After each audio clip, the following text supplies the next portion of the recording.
அரசு அதிகாரிகளுக்கு முறைப்படி புகார் மனு கொடுத்தவர்களையே அடித்து கொள்ளக்கூடிய, லாரி ஏற்றி கொள்ளக்கூடிய நிகழ்வுகள் நடக்குதுங்கும் போது அப்போ புதுசாக யாராவது சமூக ஆர்வலர் வர முடியுமா? இப்போ ஒருத்தர் செய்கிறாரு, ஒருத்தர் ஆக்டிவாக இருக்கார், நம்ம மண்ணை காப்பாற்ற வேண்டும், இந்த மாதிரி தவறுகள் நடக்குது அப்படின்னா அவங்க வீட்டில் இருக்கவங்க எப்படி முதல்ல ஒத்துக்குவாங்க? இந்த மாதிரி கொடுக்கப்பட்டவர்கள் திடீரென்று விபத்தில் இருந்தவர்கள் தமிழ்நாட்டில் எத்தனை பேர் இருப்பாங்க? தெரியாமல், நமக்கு தெரியாமல், மீடியாவில் வராமல் அதை வெளியே தெரியாமல் அமுக்கப்பட்ட விஷயங்கள் நிறைய இருக்கும். அனுமதி வாங்காமல் ரோட்டில் வரவும் போகிறவன் யார் வேணாலும் வெட்டி எடுத்துக்கலாம், அவங்களுக்கு 150 ரூபா அப்படி என்று சொன்னால் அப்போ இவங்க கொள்ளை அடிக்கிறதுக்கு எவ்வளோ எளிமையாக வழி வைக்கிறாங்க பாருங்கள். நீங்கள் அனுமதி வாங்கி கொள்ளையடிச்சு திருடினீங்கன்னா 75 ரூபா, அனுமதி வாங்காமல் திருடினீங்கன்னா 150 ரூபா. நீங்கள் எப்படி வேணாலும் திருடுங்க, என்ன வேணாலும் பண்ணுங்கள், கழிவு மொத்த தமிழ்நாட்டில் இருக்க அனைத்து மலைகளையும் மொட்டையடித்து விடுங்கள், உங்களுக்கு அரசு பாதுகாப்புக்கு நாங்கள் இருக்கோம், உங்களுக்கு மன்னிப்புங்கிற பேரில், அபராதங்கிற பேரில் உங்களை காப்பாற்றுறோம் அப்படிங்கிற மாதிரி இது செயல்பட்டுருக்காங்கன்றது ஒரு வேதனையாக இருக்குது.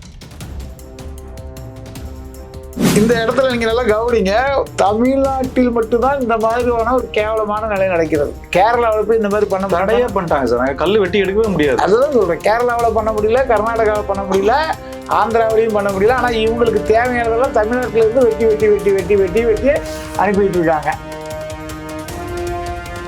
திருடர்களையும் கொள்ளைக்காரர்களையும் தவணை முறை திட்டத்துக்கு கொண்டு வந்து கொள்ளையடிங்க, எவ்வளவு வேணாலும் கொள்ளையடிங்க, எவ்வளவு வேணாலும் திருடுங்க, நம்மளுடைய மலைகள் முழுசையும் மொட்டை அடிச்சிருங்க அப்படிங்கிற மாதிரி அரசே செயல்படுறதுங்கிறது ஒரு அயோக்கியத்தனத்தின் உச்சகட்டமாக இருக்கிறதா தான் நம்ம பார்க்குறோம். சட்டமன்ற உறுப்பினர் நம்ம இப்போ கூட நம்ம ஒரு செய்தி சேனலுடைய ரிப்போர்ட்டர்லாம் மிரட்டின நிகழ்வுலாம் நம்ம பார்த்தோம். பழனியாண்டின்னு சொல்லி ஒரு சட்டமன்ற உறுப்பினர் அவங்க ஆட்கள்லாம் அடிக்க போய் அவங்க பையெல்லாம் போய் அடிச்சுன்னு ஒரு இந்த மாதிரி நம்ம அங்கே போய் எதுவும் பேசக்கூடாது. ஆமாம், அந்த மாதிரி போகாமல் சின்ன சின்ன இடங்கள், சின்ன சின்ன ஆட்களை மிரட்டி பண்ணி வைக்கிறதுன்றது.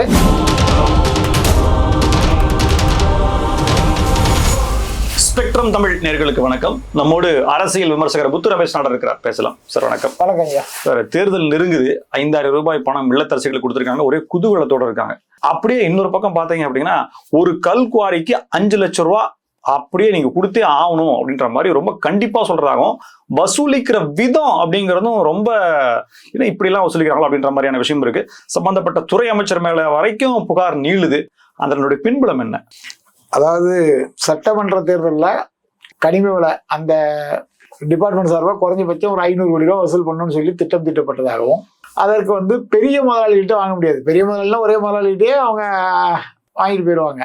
ஆனால் சின்ன சின்ன கல்குவாரிகள் நடத்தக்கூடியவர்கள் முறையாக அனுமதி பெற்று சின்ன சின்னதாக நடத்துவாங்க இல்லையா, ஒரு 10 பேரை வச்சு, ஒரு 20 பேரை வச்சு, ஒரு 50 பேரை வச்சு, இந்த மாதிரி சின்ன சின்ன முதலாளிகளை மிரட்டுவதை வாடிக்கையாக வைத்துக்கொண்டு அமைச்சருடைய உதவியாளர்கள் இந்த மாதிரி நபர்கள் எல்லாம் என்ன பண்றாங்க, இந்த வேலையை தொடர்ந்து செய்றாங்க. இதுல அதிகமாக பண்ணக்கூடியது தருமபுரி மாவட்டம், கிருஷ்ணகிரி, அப்புறம் கோயம்புத்தூர், இந்த மாதிரி எல்லாம் அமைச்சருடைய உதவியாளர்களே நேரடியாக களமிறங்கி 5 லட்ச ரூபா கொடுத்தே தீரணும்னு சொல்லி மிரட்டி வசூல் பண்றதாக தகவல்கள் அங்குள்ள பகுதி மக்களால் சொல்லப்படுது.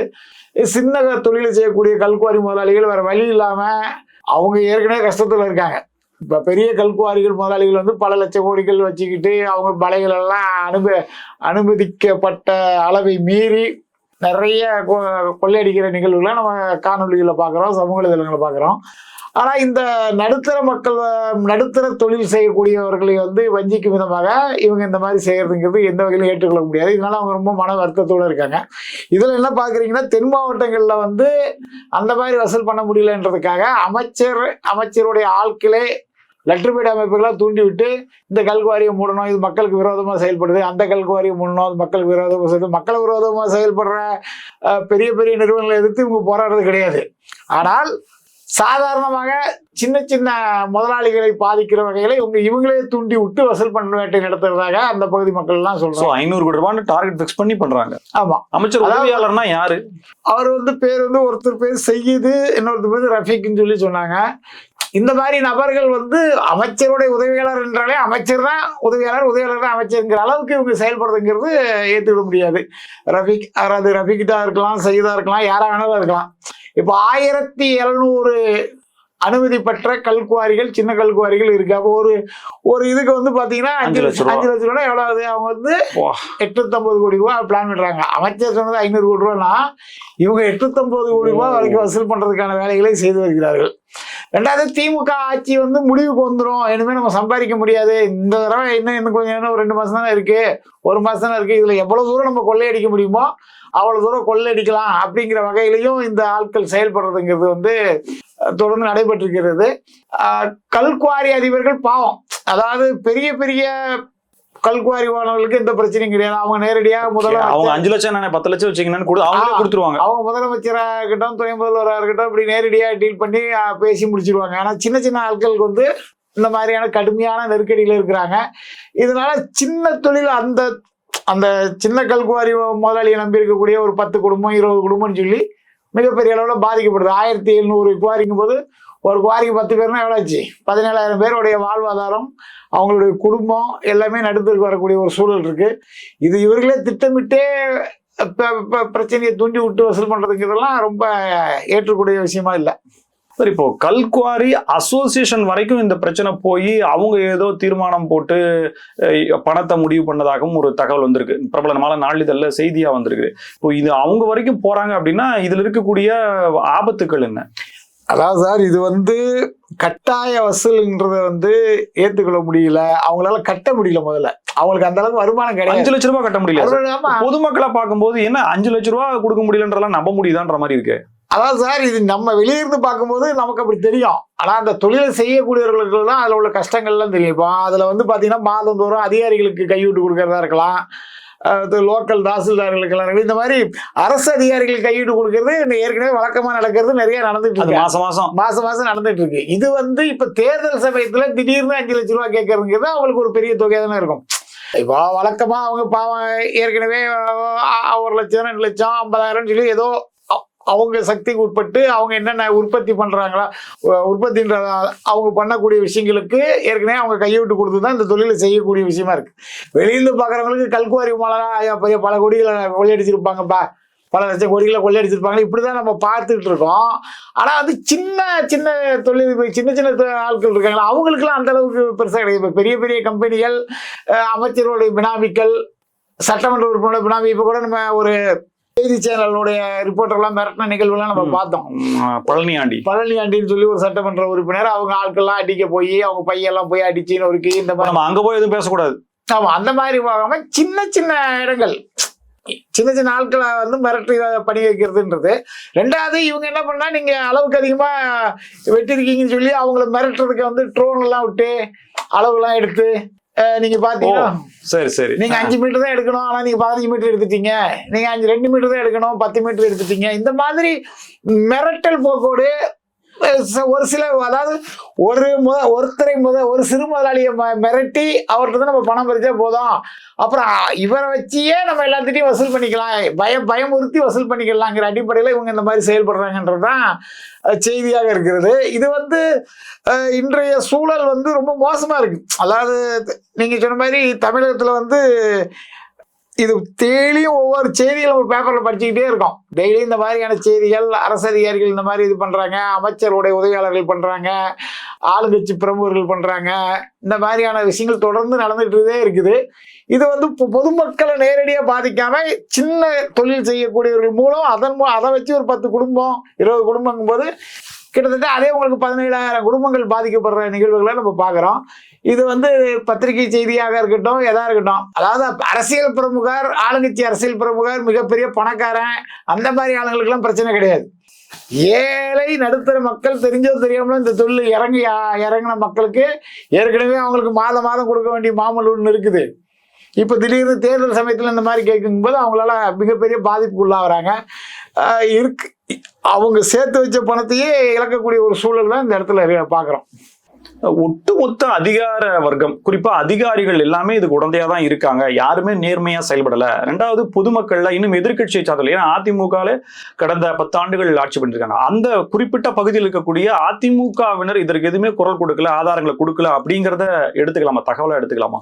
இல்ல, அப்ப இதுல வந்து சில பேர் தான் துணிச்சலோடு இதை எதிர்த்து போராடக்கூடிய நிகழ்வுகள் நடக்குது. ஆனா குற்றவாளிகள் என்ன பண்றாங்க அப்படின்னா, துணிச்சலாக ஒருவர் வரும்போதே அவரை வந்து கொலை செய்யற நிகழ்வுகள் நடந்திருக்கு. இப்போ நீங்க ஏற்கனவே புதுக்கோட்டையில ஒருத்தர், சமூக ஆர்வலர் ஒருத்தர் கொல்லப்பட்டார் இல்லையா, லாரியேற்றி ஜகபர் அலி, அவர் போன்றவர்கள், அவங்க என்ன நினைக்கிறாங்க, இயற்கையை காப்பாற்ற வேண்டும், சட்டத்துக்கு புறம்பாக தவறான முறையில இவங்கள இந்த மாதிரி பண்ணிட்டு இருக்காங்கன்னு சொல்லி அரசுக்கு முறைப்படி புகார் மனு கொடுத்தவர்கள், அரசு அதிகாரிகளுக்கு முறைப்படி புகார் மனு கொடுத்தவர்களையே அடித்து கொள்ளக்கூடிய, லாரி ஏற்றி கொள்ளக்கூடிய நிகழ்வுகள் நடக்குதுங்கும் போது, அப்போ புதுசா யாராவது சமூக ஆர்வலர் வர முடியுமா? இப்போ ஒருத்தர் செய்யறாரு, ஒருத்தர் ஆக்டிவா இருக்காரு, நம்ம மண்ணை காப்பாற்ற வேண்டும், இந்த மாதிரி தவறுகள் நடக்குது அப்படின்னா அவங்க வீட்டுல இருக்கவங்க எப்படி முதல்ல ஒத்துக்குவாங்க? ஏற்கனவே பாருங்க, அவர் இறந்து அவரை கொலை பண்ணிட்டாங்க, நீங்களும் போகாதீங்க, நமக்கு குடும்ப கூட்டி இருக்கு, நம்ம வேலையை பார்ப்போம், நம்ம குடும்பத்தை யாரு காப்பாற்றுவாங்க, என்ன யாரு காப்பாற்றுவாங்க? அவங்களுக்கு பெற்றோர்கள் இருக்கலாம், வயதான பெற்றோர்கள் இருக்கலாம், படிக்கக்கூடிய குழந்தைகள் இருக்கலாம். இப்ப அதிகாரிகள் அப்படின்னு பார்க்கும்போது, இப்ப எதிர்கட்சிக்காரர்கள் குற்றம் சாட்டுறாங்க அப்படிங்கறத தாண்டி ஒரு அதிகாரி கூட நேர்மையான அதிகாரி இல்லையா கனிம வள கொள்ளையை பத்தி? ஏன்னா ஒரு விஏஓ, ஒரு தாசில்தாரோ, ஒரு ஸ்ட்ரிக்டான ஆபீசரா இருந்தாருன்னா இது பண்ணவே முடியாது. இல்ல, இப்ப தூத்துக்குடி மாவட்டத்துல பாத்தீங்கன்னா லூர்து பிரான்சிஸ் சொல்லி ஒருத்தர் இருந்தாரு, அவர் வந்து அவரை அலுவலகத்திலேயே வெட்டி கொள்றாங்க. அப்படிங்கும்போது அது எதுக்காக அவங்க செய்யறாங்க அப்படின்னா, ஒருவரை நேர்மையான ஒருத்தரை கொலை பண்ணிட்டோம் அப்படின்னா புதுசா நேர்மையா வரக்கூடிய அதிகாரிகளுக்கு இது கடுமையான அச்சுறுத்தல் ஏற்படுத்தும். ஒண்ணு.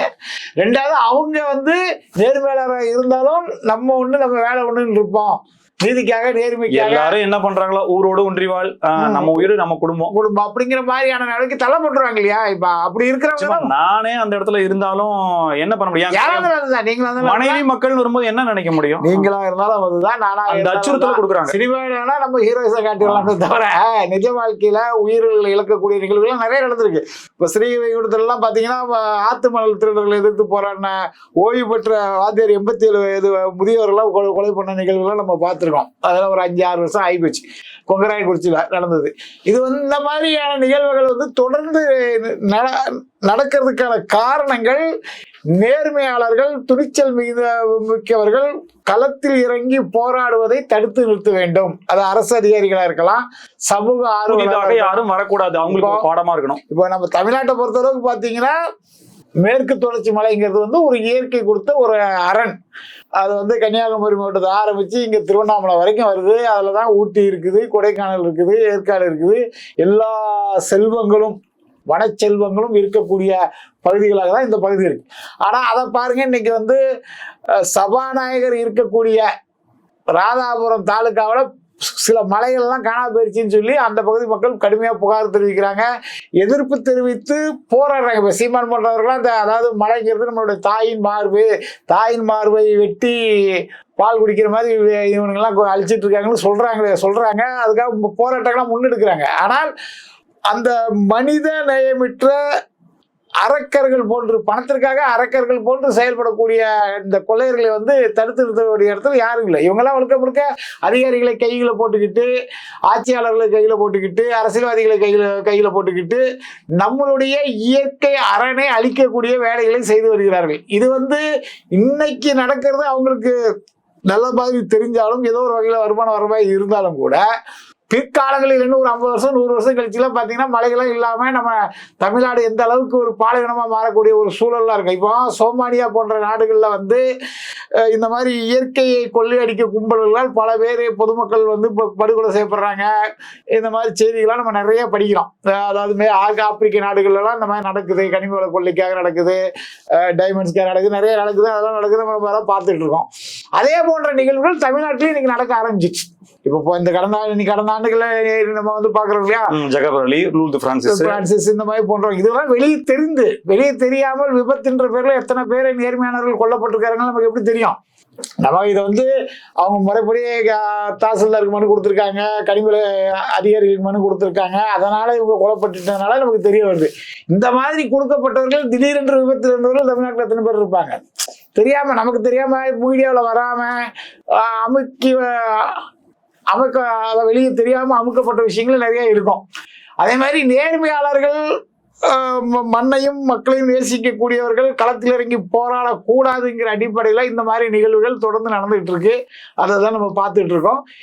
இது பற்றின ஒரு டீடைல்டு ரிப்போர்ட்டையும், ரெண்டாவது இதுல நடக்கக்கூடிய அந்த தண்டம் விதித்ததற்கான நடைமுறைகள் குறித்தும் பாமகவினுடைய அன்புமணி அவர்கள் ஒரு டீடைல் ரிப்போர்ட் கொடுத்திருக்காரு. நிறைய ஸ்டாட்டிஸ்டிக்ஸ் கொடுத்திருக்காரு. அதுல டன்னுக்கு 75,000 சொல்லி அவர் குறிப்பிட்டிருக்காரு. இதுல இருக்கக்கூடிய விவரங்கள் என்ன? அதாவது தவறுகள் எப்படி வேணாலும் செய்யலாம், யார் வேணாலும் செய்யலாம், நாங்கள் உங்களை காப்பாற்ற இருக்கிறோம் அப்படிங்கிற மாதிரி தமிழ்நாடு அரசு ஒரு அரசாணையை வெளியிட்டு ஜனவரி மாதம் 22 அரசாணை எண் 3ன்னு சொல்லி அதில் இந்த மாதிரி குறிப்பிட்டிருக்கிறதாக அன்புமணி ஐயா அவர்கள் அறிக்கை கொடுத்துருக்காங்க. அந்த அறிக்கையை மறுத்து இது வரைக்கும் யாரும் எந்த வித அறிக்கையும் சொல்லலை, அதுக்கு எதிர்ப்பும் தெரிவிக்கல. அவர் சொல்றதுல முக்கியமான பாயிண்ட் என்னன்னா, அனுமதி வாங்கிட்டு தவறு செய்பவர்களுக்கு வெறும் 75 ரூபா.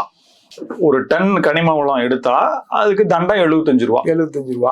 அனுமதி வாங்காம ரோட்ல வரவும் போறவன் யார் வேணாலும் வெட்டி எடுத்துக்கலாம், அவங்களுக்கு 150 ரூபா. அப்படி என்று சொன்னால் அப்ப இவங்க கொள்ளையடிக்கிறதுக்கு எவ்வளவு எளிமையா வழி வைக்கிறாங்க பாருங்க. நீங்க அனுமதி வாங்கி கொள்ளையடிச்சு திருடினீங்கன்னா 75 ரூபா, அனுமதி வாங்காம திருடினீங்கன்னா 150 ரூபா. நீங்க எப்படி வேணாலும் திருடுங்க, என்ன வேணாலும் பண்ணுங்க, களிம மொத்த தமிழ்நாட்டில் இருக்க அனைத்து மலைகளையும் மொட்டையடித்து விடுங்கள், உங்களுக்கு அரசு பாதுகாப்புக்கு நாங்க இருக்கோம், உங்களுக்கு மன்னிப்புங்கிற பெயர்ல, அபராதங்கிற பெயர்ல உங்களை காப்பாத்துறோம் அப்படிங்கிற மாதிரி இது செயல்பட்டு இருக்காங்கன்றது ஒரு வேதனையா இருக்கு. இப்போ அவங்க அறிக்கையிலே பாத்தீங்கன்னா 1845 அனுமதி பெற்ற குவாரிகள் இருக்கிறது. ஆனா அனுமதி பெறாதது 2000 குவாரிகள் இருக்குங்காங்க. அனுமதி பெறாத குவாரிகள் 2000. ஏழை மக்கள், சாப்பாட்டுக்கு வழி இல்லாதவர்கள், ரோட்டு ஓரங்கள்ல குடிசை போட்டு ஏதோ அவங்க இருந்தால் அரசு உடனே நைட்டோட நைட்டா அவங்க பெரிய தப்பு பண்ணிட்ட மாதிரி அவங்களுடைய குடிசைகள் எல்லாம் பிச்சு எறிகிறதும், அவங்களெல்லாம் அடிச்சு துரத்துறதும், கொலை தாக்குதல் நடத்துறதும் தமிழ்நாட்டு அரசுல நடந்துட்டு இருக்கு. ஆனால் நமது மலையை, குவாரிகளை திட்டமிட்டு கொள்ளையடிக்கும் கொள்ளைக்காரர்களுக்கு ஒரு பாதுகாப்பு அரணாக அரசே செயல்படுது. அதுக்கு அரசு அதிகாரிகளும் உடந்தையா இருக்காங்க. இது கவர்மெண்டே அரசாணையே போடுது அப்படின்னு சொன்னால் அப்ப எவ்வளவு ஒரு மோசமான ஒரு பேர் வச்சிருக்காங்க, ஒரு முறை மன்னிப்பு திட்டம் அப்படின்ற மாதிரி. நீங்க இனிமே யாரையா ஒருத்தர் கொலை பண்ணிட்டீங்கன்னா, ஃபர்ஸ்ட் முறை கொலை பண்ணீங்கன்னா உங்களுக்கு மன்னிப்பு கொடுத்துருவாங்க. அது ஒரு அபகாரம் மாதிரி ஒரு 150 ரூபா கொடுங்க, 250 ரூபா கொடுங்கன்ட்டு. இது எவ்வளவு ஒரு ஐயக்கத்தனமான திட்டமா இருக்கு. இதை தமிழ்நாடே கொந்தளிச்சு இதுக்கு எதிராக போராடி இருக்கணும். இது எந்த செய்திகள்லயுமே வராம பார்த்து கொண்டது திமுக அரசுன்னு சொல்லி அந்த அறிக்கையில் அவரே குறிப்பிட்டார். ஆமா, கரெக்ட். அப்போ ஊடகங்கள் அந்த அளவுல தான் இருக்கிறது. அதாவது ஒரு அரசு ஆணை, தமிழ்நாட்டுடைய அரசு ஆணையே பத்திரிகையில செய்தியா வரக்கூடாது அப்படின்னு சொல்லி பண்றாங்க அப்படின்னா அப்ப இது எந்த அளவுக்கு மோசமா இருக்குங்கிறத பார்க்கணும். இப்போ இதுல இன்னும் கவனிக்க வேண்டியது என்னன்னா, 1845 அனுமதி வாங்கினது, 1875 அனுமதி இல்லாதது 2000 அப்படின்னா பாதிக்கு மேல அனுமதி பெறாம சட்டவிரோதமா இதை செஞ்சுட்டு இருக்காங்கன்றத அரசே சொல்லுது, புள்ளி விவரங்கள் சொல்லுது. அப்போ இதை தடுத்து நிறுத்த வேண்டிய அந்த துறை அதிகாரிகள் என்ன பண்ணிட்டு இருக்காங்க, அந்த துறைக்கான அமைச்சர் என்ன பண்ணிட்டு இருக்காரு, இது பத்தி எதிர்கட்சி தலைவருக்கான அறிக்கைகளையும் ஆளுங்கட்சி எவ்வளவு சிறப்பாக செயல்படுத்துன்ற அறிக்கைகளையும் கொடுத்துட்டு இருக்காரு. அது கொடுத்தா போதும், வசூல் வேலையா அவங்க பிஏ உதவியாளர்கள் சித்திக்கும் முகமதும் பார்த்துக்கிடுவாங்க அப்படிதானே. அதாவது இந்த இடத்துல நீங்க நல்லா கவனிங்க, தமிழ்நாட்டில் மட்டும்தான் இந்த மாதிரியான ஒரு கேவலமான நிலை நடக்கிறது. கேரளாவில் போய் இந்த மாதிரி பண்ண தடையே பண்ணிட்டாங்க சார். நாங்கள் கல் வெட்டி எடுக்கவே முடியாது. அதுதான் சொல்றேன், கேரளாவில் பண்ண முடியல, கர்நாடகாவில் பண்ண முடியல, ஆந்திராவிலையும் பண்ண முடியல. ஆனா இவங்களுக்கு தேவையானதெல்லாம் தமிழ்நாட்டில இருந்து வெட்டி வெட்டி வெட்டி வெட்டி வெட்டி வெட்டி அனுப்பிட்டு இருக்காங்க. ரெண்டாவது, இந்த தண்டத்தொகையுமே முழுமையாக செலுத்த வேண்டாம்னு கருணை காட்டியிருக்கு, சலுகை காட்டியிருக்கு அரசு.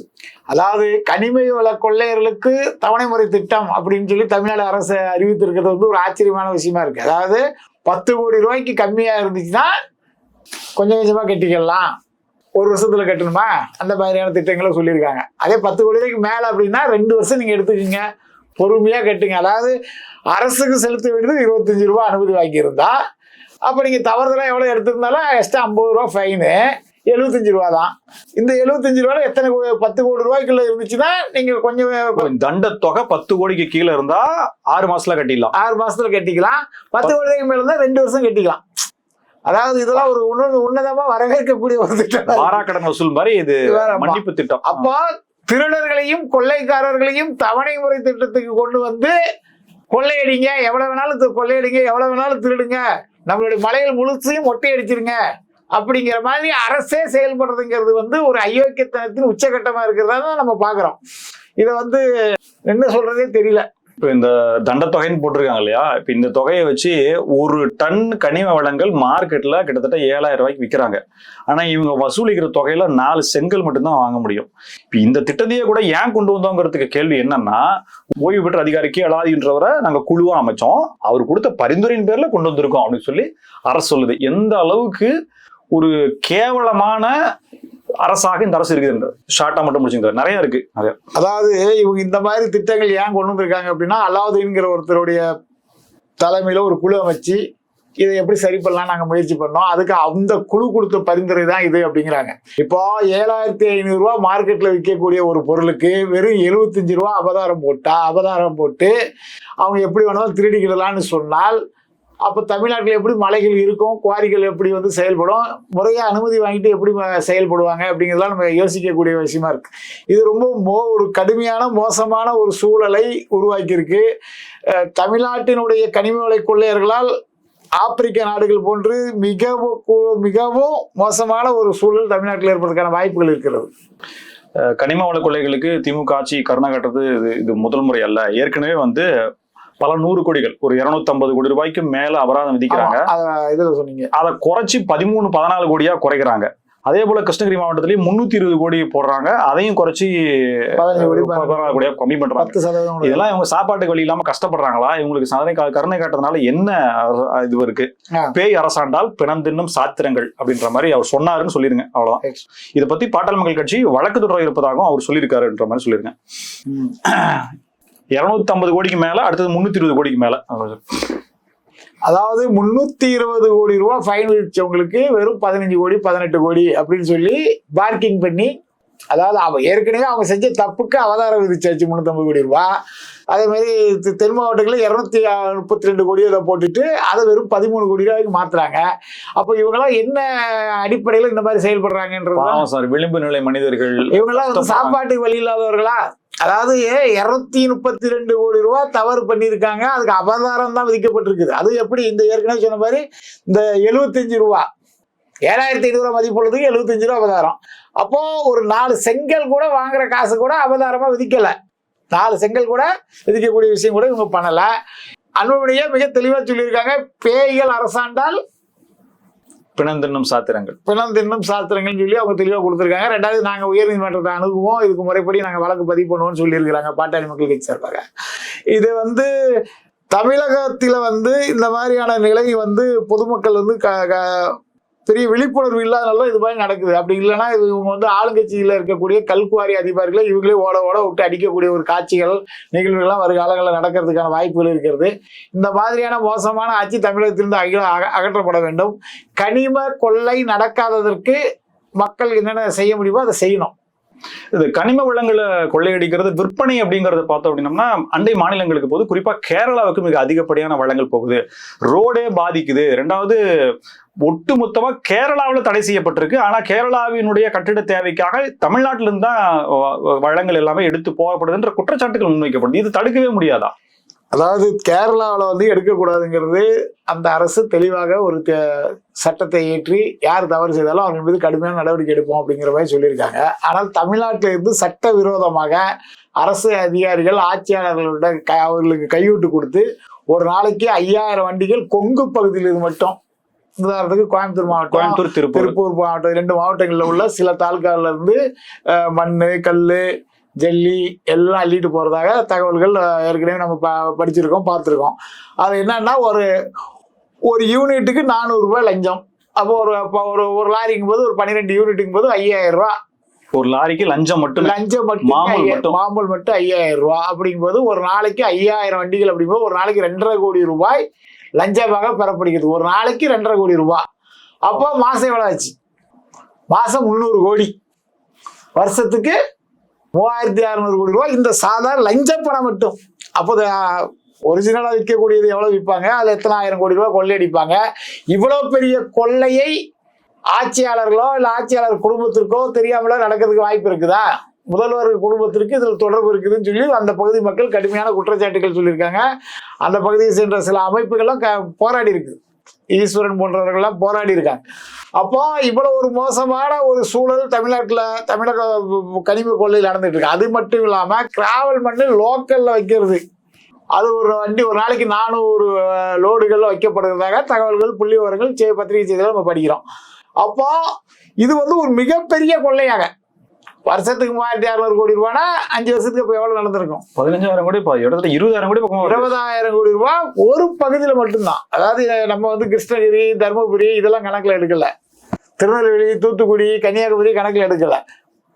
கோயம்புத்தூர் மாவட்டத்துல, திருப்பூர் மாவட்டத்துல ஒரு சில தாலுக்காவில் நடக்கக்கூடிய கொள்ளை மட்டும்தான் இது இந்த அளவுக்கு இருக்கு. அப்படிங்கும்போது நம்மளுடைய கனிமங்களை காப்பாற்றக்கூடிய அரசு தமிழ்நாட்டில் இல்லை. தமிழ்நாட்டுடைய அரசு தமிழகத்தினுடைய கனிம வளங்களை காப்பாற்றணும் இல்லையா? இப்போ கேரளா வந்து எங்க இதை வந்து நீங்க எடுக்கக்கூடாது, நீ வீடு கட்டினாலும் சரி எது செஞ்சாலும் சரி எடுக்கக்கூடாது ஸ்டிக்கா மீன் கழிவு மருத்துவ கழிவுலாம் கொண்டு வந்து கோயம்புத்தூர் சைட்லயும் நாகர்கோவில் சைட்லயும் கொட்டுறாங்க. நம்ம ஆளுங்க இடம் கொடுக்குறாங்க. எல்லாம் பணம் தான். அதாவது கையூட்டுகளை பெற்றுக்கொண்டு பணத்தை வைத்து இவங்க என்ன செய்ய போறாங்கன்னு தெரியல. நம்மளுடைய மண்ணை காப்பாற்ற வேண்டும், மக்களை காப்பாற்றுங்கிற அடிப்படை சிந்தனை எதுவும் இல்லாம முழுக்க கொள்ளையடிக்கிறது எப்படி, தவறான வழியில் கொள்ளையடிப்பது எப்படி? தமிழ்நாடு தலை குனியாது, தமிழ்நாடு போராடும், தமிழ்நாடு வெல்லும், ஒன்றாக இணைந்து வெல்வோம். அது வெளியே அப்படி சொல்லிக்கிறத தவிர மக்களுக்கு நன்மை செய்யக்கூடிய ஒரு விஷயங்களும் இவங்க செய்யலைங்கிறத தாண்டி இயற்கை வளத்தையாச்சும் காப்பாற்றணும்ல, இளைய தலைமுறைக்கு அடுத்த தலைமுறைக்கு. அதை கூட செய்ய இந்த அரசு தவறிச்சுன்றது வேதனையாக இருக்கிறது. திராவிட மாடல் அரசுனாலே அது மக்கள் அரசு, மக்களுக்கான அரசு, செய்த சாதனைகளை பட்டியலிடுறாங்க, விளம்பரங்கள் செய்யறாங்க. ரெண்டாவது திராவிட மாடல் 2.2க்கான வேண்டுகோளையும் அவங்க விடுக்கிறாங்களே. அப்போ நீங்க சொல்ற இந்த கம்ப்ளைண்ட்ஸ் எல்லாமே மக்கள் சென்று அடைந்து அவங்க விழிப்புணர்வு பெற்று அவங்க முடிவெடுப்பாங்க அப்படின்னு சொல்லி நம்பலாமா? எனவே மக்கள் வந்து இப்போ நேற்று முன்தினம் 5000 ரூபாய், நேற்று காலையில 5000 ரூபாய் யார்கிட்டையுமே எதுவுமே சொல்லாம போட்டுட்டாங்க. போட்டதெல்லாம் யாருக்குன்னா 1,32,00,000 குடும்பத்துக்கு, பெண்களுக்கு, ஆமா அவங்களுக்கு அப்படின்ட்டு. இப்போ 1.31 கோடி மக்கள் குடும்பம் அப்படின்னா ஒரு குடும்பத்துக்கு 3 பேர் வச்சா கூட கிட்டத்தட்ட 4.5 கோடி வாக்கு திமுகவுக்கு தான் அப்படின்னு சொல்லி முடிவு பண்ணிடலாமா?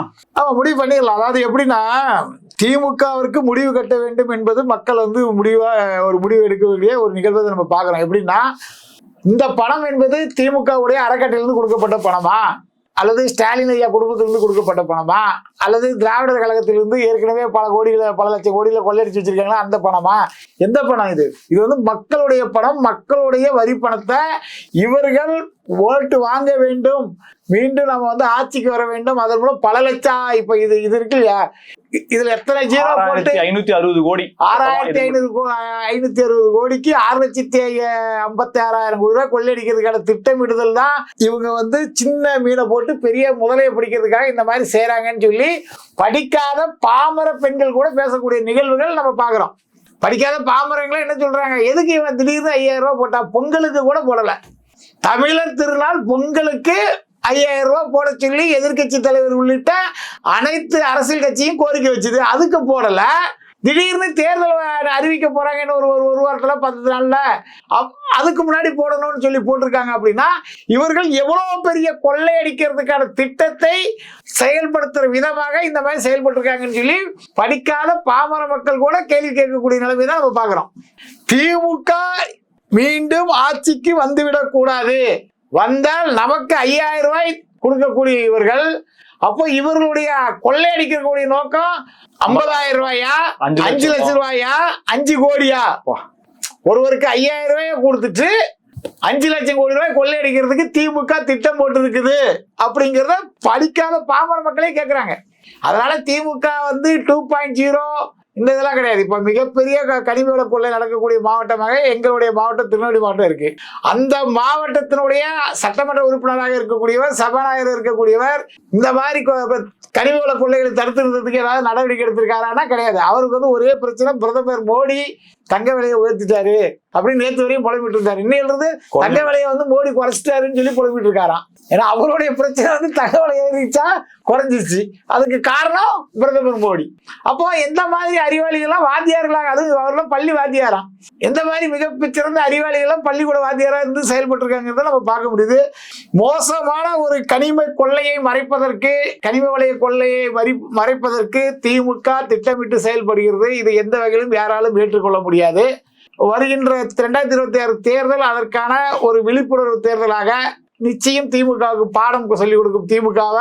திமுகவுக்கு பொதுமக்கள் பாடம் சொல்லிக் கொடுப்பார்கள்ங்கிறத நம்ம பார்க்க போறோம். அதான் நடக்க போகுது. மிக நன்றி சார். பல்வேறு கருத்துக்கள் நன்றி. நன்றியா. மீண்டும் சந்திப்பு. மனிதர்கள் ஸ்பெக்ட்ரம் தமிழோட நன்றி நேயர்களே.